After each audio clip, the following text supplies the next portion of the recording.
시우 리포트 9월 2주차. 안녕하세요. 웰스기업연구소 이수민 연구원입니다. 덜도 말고 더도 말고 한가위만 같아라. 네, 민족 최대의 명절인 한가위를 일주일여 앞두고 있는 완연한 가을입니다. 이번 주 시우 리포트는 2021년 한가위 대한민국 중소기업의 자금 사정에 대해서 말씀드려보도록 하겠습니다.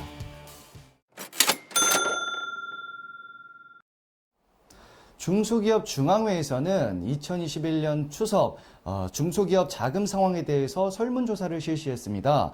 그 결과 작년보다는 상황이 좋아지긴 했지만 여전히 중소기업의 자금 상황이 좋지 않다는 결론입니다. 중소기업의 55.8%가 추석 자금 사정이 곤란하다고 했고 매출액이 작을수록 더 어렵다고 합니다. 코로나가 시작된 작년에 비해서는 다소 개선되기는 했습니다만 아직도 매우 곤란하다는 기업이 8.6%, 곤란하다는 비율이 47.2%로 총 55.8%나 되고 있습니다.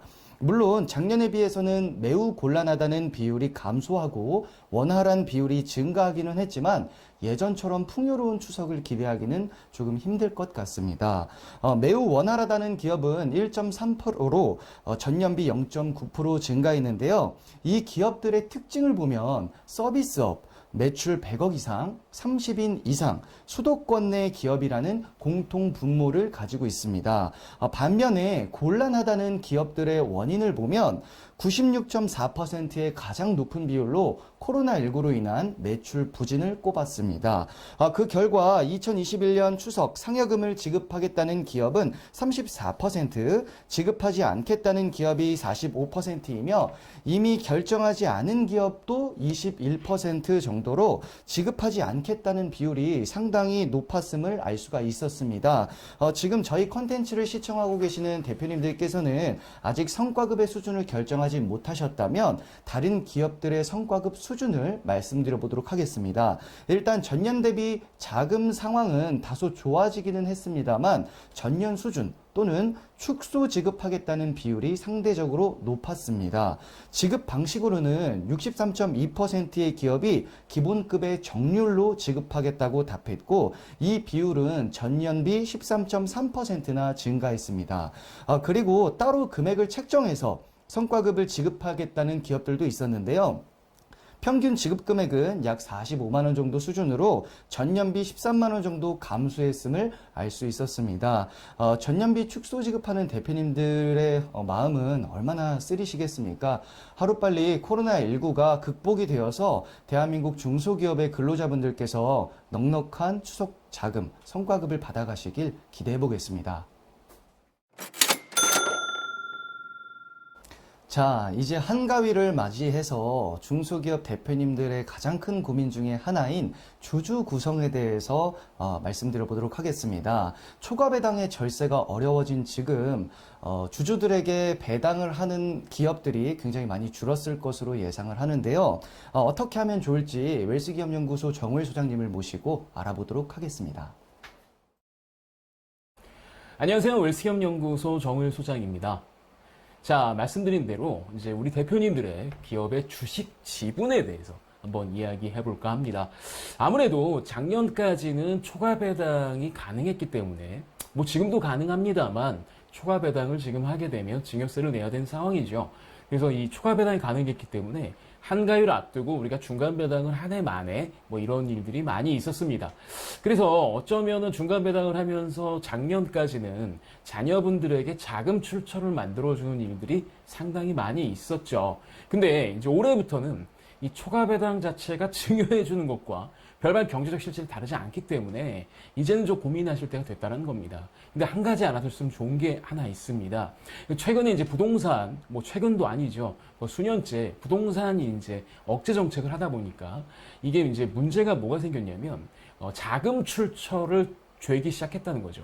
그러니까 자금 출처를 조사하고 죄기 시작하니까 웬만한 방법으로 편법으로 자녀에게 자금을 이동을 하고 그리고 뭔가 취득하게끔 하는 행위들이 다 문제가 되고 있고 이는 또 세무조사로 이어지고 있습니다. 근데 이게 세무조사에서 끝나면 다행인데 그러니까 그 증여한 건에 대해서만 진행이 되면 다행인데 얘가 또 확장이 돼서 그 부모는 어떻게 그 부동산을 취득했는지까지도 같이 조사가 되니까 모든 것들이 다 이제 드러나 버린 상황이 된 거죠.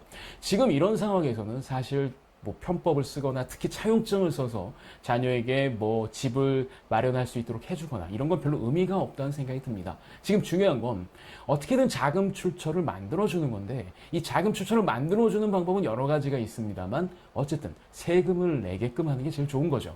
그런데 일하지도 않는 우리 자녀, 우리 기업에서 일하지도 않는 자녀에게 어떻게 세금을 내게 하고 뭔가 돈을 줄 수 있을까? 그건 오로지 배당밖에 없습니다. 이 배당밖에는 정말 그 안전하게 자녀에게 자금 출처, 부동산이라도 살 수 있는 자금 출처를 만들어줄 수 있는 방법이 없는데 문제는요. 이렇게 돼 있다는 겁니다. 대부분의 기업이 뭐 자녀에게나 주식이 뭐 1대1, 1대1 이렇게 황금 분할로 되어 있으면 정말 좋겠죠. 예를 들어서 5인 가족 기준으로 20%씩 주식을 갖고 있다고 한다면 1억의 자금을 배당을 했을 때 대표이사님은 2천만 원, 자녀도 2천만 원이니까 실제로 세금 분산이 확 돼버리는 거죠. 그러니까 예를 들어서 1억에 대해서 세금 내는 것보단 2천만 원에서 세금 내는 게 훨씬 좋고 그 다음에 금융소득 종합과세까지 딱 되는 이런 거라서 그냥 15.4%로 끝나고 듭니다. 그런데 대다수의 기업들이 이렇게 되어 있기보다는 대표이사 지분이 좀 더 많을 것이고 그 다음 배우자, 자녀는 정말 조금 갖고 있을 겁니다. 왜냐하면 초과 배당이 가능했을 시기에는 증여재산 공제 한도인 5천만 원까지 증여해주면 세금이 없었거든요. 그래서 그 정도만 주고 초과 배당하는 전략을 선택하셨을 텐데 지금 그렇게 하게 되면 예를 들어서 이렇게 될 수 있습니다. 뭐 대표님이 60%를 갖고 있다. 그러면 1억을 배당하게 되면 대표님이 일단 6천만 원을 받아야 되는 거예요. 정작 자녀는 5% 정도 갖고 있으면 500만 원밖에 못 받습니다. 그럼 자녀의 500만 원 자금 출처를 만들기 위해서 6천만 원의 소득을 떠안아야 되는데 이런 경우에는 와 세금도 장난 아니지만 건보료도 문제가 되겠죠. 그래서 지금은 우리 기업의 주식 지분을 어느 정도 자녀에게 좀 늘려줘야 되는 것들을 고민해야 된다라고 볼 수 있습니다. 그러니까 증여세를 아끼려고 너무 이렇게 하다 보면 나중에 기업은 솔직히 이런 마당에서 이런 주식 지분을 가진 마당에서 배당을 할 수 있겠습니까? 배당을 못하게 된다면 계속 잉여금만 누적될 것이고 누적된 잉여금은 결국 대표님의 주식의 마지막 세금인 상속세 부과로 답을 하겠죠.